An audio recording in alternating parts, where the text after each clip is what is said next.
I regularly use autocorrect to help me build quicker formulas in Excel. I'll show you my favorites. Let's go.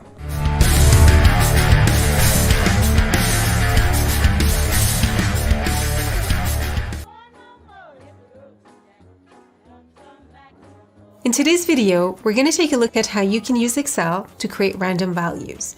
This is a quick way to generate sample data. You might need it for testing.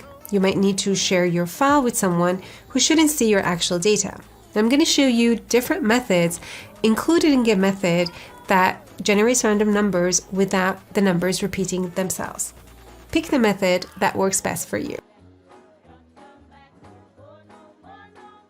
Welcome, everybody. Oh wow, I can see everybody's starting to stream in now. So welcome. Get the Excel and the financial modeling community together virtually, and we learn from each other. So today we are hearing from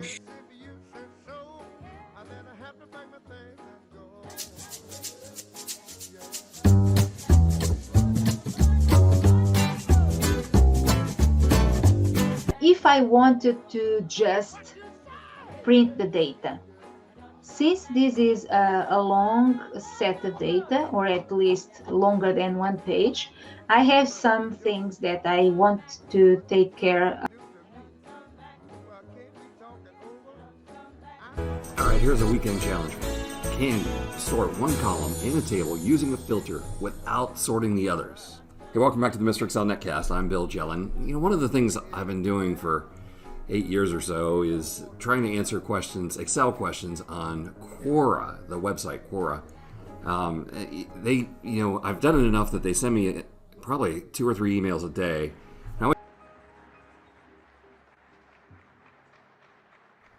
hello and welcome to this Excel tips video. I am Sumit Bansal, and in this video I am going to show you how to quickly combine the date and time values in Excel. So here I have this data where I have the dates in column A and time values in column B, and I want to combine these and get the date and time value in a single column. The easiest way to do this would be to simply add these two. So I would come here. Welcome to School Manager Part 18. In this week's training, I'm going to show you how to create these automated email notification based on 7 different and unique triggers, along with dynamic variables for each trigger. It's going to allow you to create customized emails regardless of the trigger. It's going to be a great training. I've got so much, so let's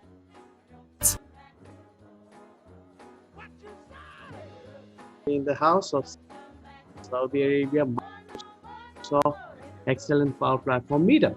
One place in finance solution where we connect, we share, we learn. So 18 June, 15 June, that's 15 June.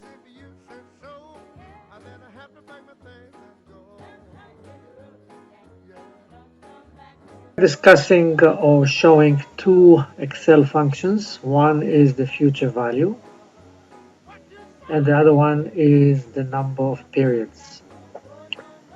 For the first example, let's say that we are paying $1,000 a month